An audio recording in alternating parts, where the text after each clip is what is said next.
Assalamualaikum warahmatullahi wabarakatuh. Apa kabar sahabat Toko Mandiri Indonesia? Ketemu lagi dengan saya Hanafi, tim Toko Mandiri Indonesia. Pada kesempatan kali ini, saya mau edukasi atau sharing terkait tentang modal minimarket. Ya, di video sebelumnya saya sudah pernah bahas sih apa saja yang melatar belakangi berapa modal yang kita butuhkan untuk buka toko minimarket. Begitu. Jadi dan kebetulan tadi pagi saya share di video YouTube atau lihat di video YouTube banyak konten kreator yang bahas tentang ini ya.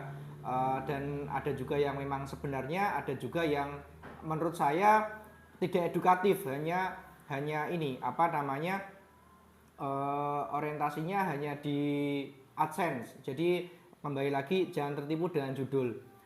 Ada yang memang sebenarnya bagus edukatif, ada juga yang misalkan ini modal 50 juta jadi 1 miliar misalnya, tetapi tidak dijelaskan kok bisa jadi 1 miliar itu kenapa. Maka ini saya mau membahas tentang rasio. Artinya adalah berapa sih sebenarnya modal yang efektif yang kita lakukan, yang kita keluarkan untuk toko kita begitu. Maksudnya begini, di video sebelumnya, di video saya pernah bahas terkait masalah modal. Jadi yang menentukan modal itu apa? Ada yang menjadi luasan toko. Luasan toko berapa itu menjadi penentu kekuatan apa namanya, berapa modal yang kita keluarkan ya, luasan toko. Terus yang kedua adalah pasar kita seperti apa? Pasarnya bagus, sedang atau biasa, layak bisnis atau hanya bisa untuk hidup. Itu bisa menentukan berapa besaran modal yang harus kita keluarkan. Yang ketiga adalah kompetitor. Kompetitor kita siapa begitu. Kalau kita nggak ada kompetitor, mesti modal kita relatif lebih sedikit atau lebih kecil tidak masalah. Tetapi ketika kita ada kompetitor yang besar, mestinya kita juga harus kalau di bawahnya sedikit lah. Kalau bisa ya kita di atasnya. Tapi kalau di bawahnya sedikit. Kalau misalkan memang kita apa adanya dengan kompetitor yang luar biasa, ya sebaiknya saya sarankan jangan dulu. Begitu. Memang konsep rezeki sudah diatur, tetapi kita ini ngomong terkait tentang ilmu retail ya. Jadi harus saya jelaskan dulu supaya tidak tidak terlalu ambigu ya. Contohnya misalkan ini modal awal 50 juta sekarang jadi 1,5 miliar atau jadi 1 miliar. Tetapi tidak dijelaskan prosesnya bagaimana begitu. Ya kalau misalkan saya dulu modal ya malah saya modal usaha dulu ya 30 juta dari pesangon saya resign keluar kerja begitu, dan itu saja begitu. Tidak dijelaskan kan sekarang jadi berapa, misalkan jadi 2 miliar, harusnya kan dijelaskan dari mana, dari hutang kah atau dari privilege kah, dari warisan atau dari apa, itu nggak dijelaskan. Maka ini saya jelaskan masalah rasio supaya teman-teman ini tahu begitu loh.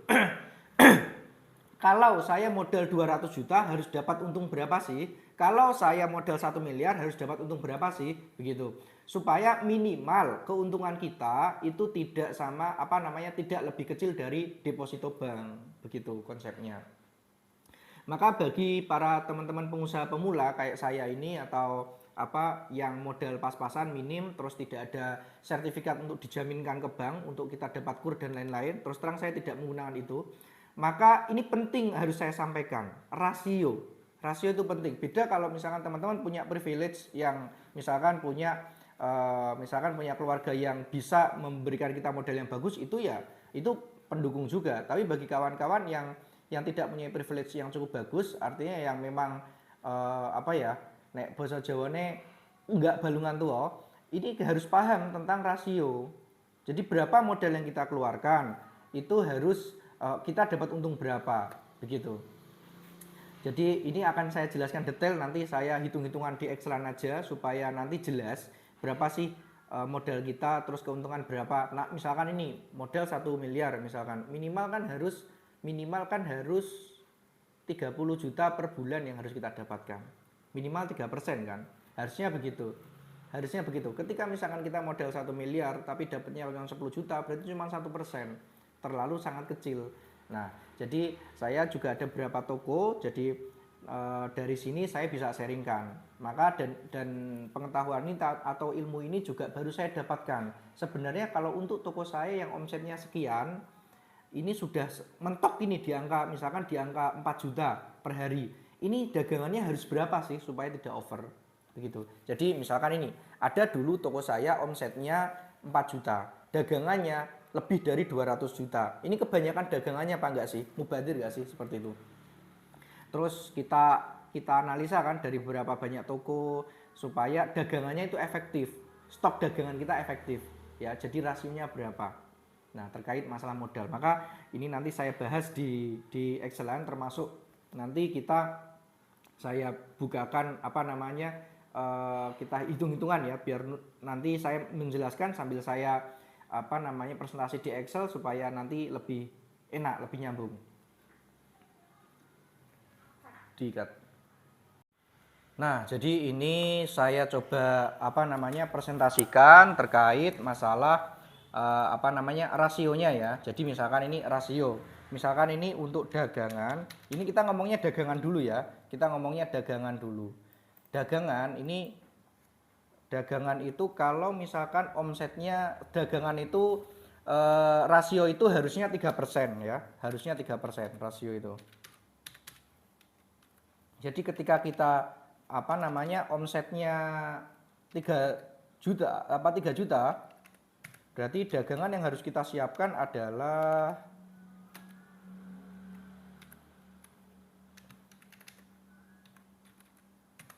100 juta ya. Jadi dagangan untuk omset 3 juta itu berarti yang kita siapkan adalah 3 juta. Berarti tidak? Kurang gede ya. Nah, gini aja. Jadi untuk dagangan 100, 300, ini 3 juta ya. Nah, ini omset per hari ya, per hari.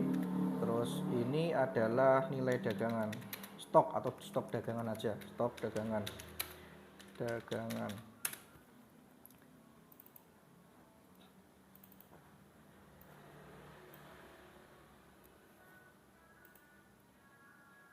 Nah, jadi begini, kalau rasionya 3%, seandainya omset toko kita itu 3 juta, berarti sebenarnya stok dagangan kita 100 juta itu sudah sangat efektif, ya.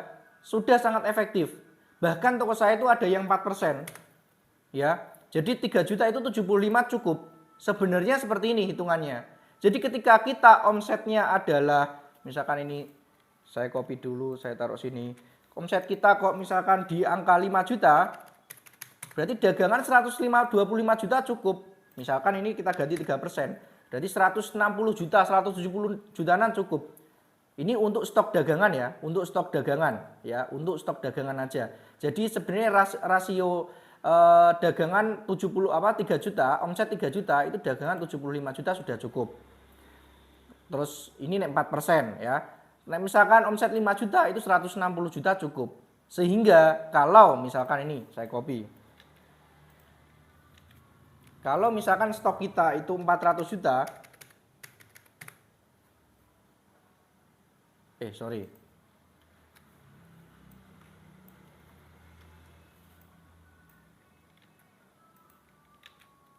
ya. Jadi misalkan ini stok kita 400 juta, berarti berapa harusnya omset kita?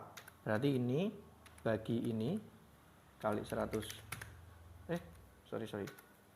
Ini kali ini bagi 100. 12 juta harusnya. Kalau omset kita, kalau stok dagangan kita 400, omset normal harusnya 12 juta. Ini kalau 3%. Kalau 4%-nya berarti 16 juta, ya. Kurang lebih seperti ini hitungannya. Jadi, supaya tidak overstock, saya di toko-toko kecil saya kalau misalkan omsetnya 3 juta, ya stoknya tak sediain 75 juta. Kalau omsetnya 5 juta, itu di 160 jutaan. Tapi saya menentukan ini itu adalah toko di usia kurang lebih di 1 tahun ya. Artinya saya sudah melakukan banyak hal, tetapi omsetnya mentok di angka misalkan 3 juta atau 5 juta, berarti saya nanti akan tekan dagangannya di angka 75 atau 150, 160 juta. Supaya apa? Supaya efektif bisa saya pindahkan ke toko yang lain. Begitu. Ini ya, terkait dagangan. Jadi misalkan dagangan ini 350 juta, nah, berarti omset 3 miliar ya. 350 juta. Nah, berarti omset per harinya proporsional adalah 14 juta ya. Jadi dan ini pun saya acuannya di minimarket nasional ya. Minimarket nasional hitungannya seperti ini. Karena saya paham betul, karena saya dulu pernah mengurusin ini, jadi saya ngerti berapa toko-toko berapa rasionya. Jadi ini omsetnya, jadi ini tidak ngawur ilmunya. Jadi memang dulu saya pernah studi kurang lebih 10 tahun, terus saya praktekkan sendiri di toko-toko saya, toko mandiri saya, terus saya akhirnya timbullah seperti ini ya, timbul seperti ini. Maka ini untuk stok dagangan aja ya, untuk stok dagangan aja. Jadi ketika mau hitung-hitungan ya, teman-teman mau hitung-hitungan, ini pengalaman saya dulu ya. Pas mau buka toko, modal mulai dari nol dulu. Mulai dari nol dulu ya, mulai dari nol dulu. Saya dulu beli rumah, perumahan ya, beli rumah. Itu beli rumah 220 juta. Ya, 220 juta. Terus beli rumah renovasi, ini apa adanya, renovasi 60 juta. Nanti tak kasih yang sewa juga nanti tak kasih. Renovasi, terus saya beli aset ini 75 juta. Aset ini sudah termasuk komputer lengkap ya, ini lengkap. Termasuk freezer, termasuk bahkan toko ini jualan es batu, jadi ada cheese freezer atau freezer yang berdiri ya. Terus dagangannya tak kasih 150 juta ya. Terus total investasi sama dengan 505 juta, hampir setengah M ya. Ini ya, total investasinya 505 juta. Tak kecil sedikit supaya kelihatan. Nah, begini. Nah, terus omsetnya toko ini, omsetnya itu di 4,5 juta ya. Omsetnya di 4,5 juta. Omsetnya di 4,5 juta. Omsetnya di 4,5 juta ya. Jadi proporsional ya, dagangan ini. Terus ini proporsional ya. Terus marginnya di 14% ya. Jadi marginnya di 14%, kali ini bagi 100. Margin persen, ini margin RP ya. Terus ini akumulasi margin. Jadi 1 bulan ya, 1 bulan ini kali 30 ya, kurang lebih ini ya. Terus ini biaya operasional, biaya OPR kurang lebih di 6 juta ya. Ini untuk tim 3 orang sama listrik, pembungkus dan lain-lain itu kurang lebih di 6 juta. Jadi laba bersihnya itu ini dikurangin ini 12.900.000. Berapa rasionya coba? Rasionya normal enggak ini? Rasio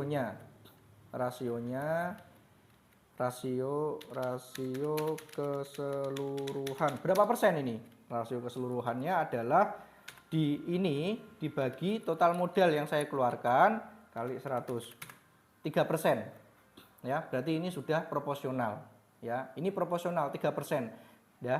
3% itu. Terus berapa balik modalnya? Dalam bulan? Balik modal dalam bulan. Berarti ini bagi ini. Sorry. Berarti ini total modal dibagi ini. 39 bulan balik modal dalam tahun sama dengan ini bagi 12, kemungkinan 3 tahun balik modal ya. Ini hitung-hitungannya. Rasionya normal seperti ini. Ini kalau yang beli ya, beli rumah, renovasi, aset, dagangan, total investasi ya 3 tahun. Ya, ini yang beli. Terus yang sewa misalkan ya, yang sewa. Ini yang sewa. Saya taruh sini. Sewa itu saya ada yang 15 juta per tahun. 15 juta tak tulis di sini aja. 15 juta per tahun, saya sewa 3 tahun nih, 3 tahun pertama. kali 3 berarti 45. Renovasi itu tidak ada renovasinya, tidak banyak, paling 5 jutaan karena hanya nambah sedikit-sedikit ya. Terus sama aset ini berarti total investasi, kalau ini hak milik ya, kalau ini sewa 275 juta ya. Ada yang kayak gini, terus omsetnya 3 juta ya. Nah ini kalau sewa ini balik modalnya dalam tahun adalah 3 tahun tetap ya, tapi rasionya cuma 2% ya, bulannya 42. Ini ada yang seperti ini, omsetnya 3 juta ya. Terus aset dagangannya, sorry ini belum tak ganti, dagangannya 100 juta ya, sama ketemunya 3%, jadi normal. Kalau kok bisa ketemu normal kayak gini, kok kayak sudah hafal? Ini tidak saya hafalkan ya, karena ini saya mengalaminya sendiri. Seperti ini hitungannya ya, rasionya. Jadi misalkan tidak perlu misalkan memang ya, ini kan total investasi 500. Kalau misalkan ini 1 M, berarti laba bersihnya minimal kan harus di 26 jutaan ya berarti ya. Begitu. Teman-teman. Ini coba saya kasih analoginya seperti ini. Silahkan kalau nanti ada masukan silahkan bisa di kolom komentar. Kalau misalkan ada sanggahan atau ada tambahan silahkan, karena kita sifatnya adalah sharing supaya edukasinya adalah benar-benar sifatnya edukasi. Edukasi untuk membenarkan. Jadi tidak asal gas saja begitu. Ya memang benar namanya usaha memang harus gas. Tapi yang paling penting dalam usaha adalah, nanti saya bahas dulu. Ini seperti ini ya. Seperti ini gambarannya ya. Ini yang sewa, ini yang beli rumah ya, seperti ini. Kalau mau di crop silahkan, ini saya kecilkan dulu.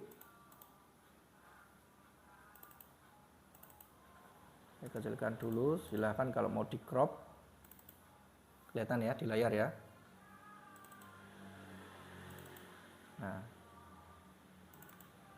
Nah, silahkan kalau mau di crop ini. Silahkan kalau mau di crop ya. Jadi mudah-mudahan ini bisa membantu ya. Ya, jadi kurang lebih teman-teman, kurang lebih penjelasannya seperti itu tadi. Jadi supaya tidak miskomunikasi ya. Jadi sedikit pun saya tidak bermaksud mendiskreditkan siapapun. Saya juga tidak bermaksud untuk membuat teman-teman yang mau usaha dimotivasi. Tapi prinsipnya begini. Prinsipnya begini. Kita harus paham dulu dalam usaha. Kita harus paham dulu resiko terberat, resiko terparah yang akan kita hadapi jika kita ngambil keputusan untuk mau usaha ini. Jadi resikonya kita harus paham dulu. Kalau kita tidak bisa mendapatkan itu, rasio keuntungan itu, maka kemungkinan terburuknya apa? Misalkan kita nggak bisa bayar cicilan, misalkan kalau kita nyicil. Kalau misalkan modal awal nggak nyicil, nggak hutang atau nggak kur ya bagus-bagus saja. Tapi yang paling penting adalah kita paham dulu. Jadi bukan janji-janji manis dulu yang kita dapatkan, atau angin segar dulu yang kita dapatkan. Jadi kita harus paham dulu konsep kemungkinan terburuk dulu. Kita harus paham dulu, baru kalau sudah kita bisa gaspol tanpa memikirkan itu, karena kita sudah paham resikonya. Jadi kita sudah siap dengan segala resikonya, baru kita tancap gas ya. Jadi tidak angin segar dulu, wah aku naik modal 50 juta bisa jadi 1 miliar, nggak seperti itu konsepnya. Tapi 50 juta nih aku rugi, saya paling kehilangan itu. Kalau misalkan ini hutang, berarti saya harus nyicil itu. Berarti konsepnya kan harus paham itu dulu, baru nanti kita bisa bagaimana 50 ini bisa jadi 1 miliar, atau 50 ini bisa jadi 500 juta. Prosesnya seperti apa? Tadi saya hitungannya. Jadi balik modalnya berapa, rasionya berapa, hitungannya seperti itu. Ya, jadi mudah-mudahan video ini bisa mengedukasi teman-teman yang baru hadir di channel YouTube Toko Mandiri Indonesia. Jadi kalau ada pertanyaan silahkan di bawah dengan sangat senang hati. Kalau ada masukan juga saya dengan sangat senang hati. Karena prinsipnya dalam usaha tidak ada benar salah. Karena apapun yang kita lakukan jika itu menghasilkan, dalam tanda kutip caranya benar ya, cara yang tidak curang ya. Apapun yang kita lakukan dan menghasilkan berarti itu bisa kita tiru. Seperti itu dulu. Kurang lebihnya terima kasih. Assalamualaikum warahmatullahi wabarakatuh.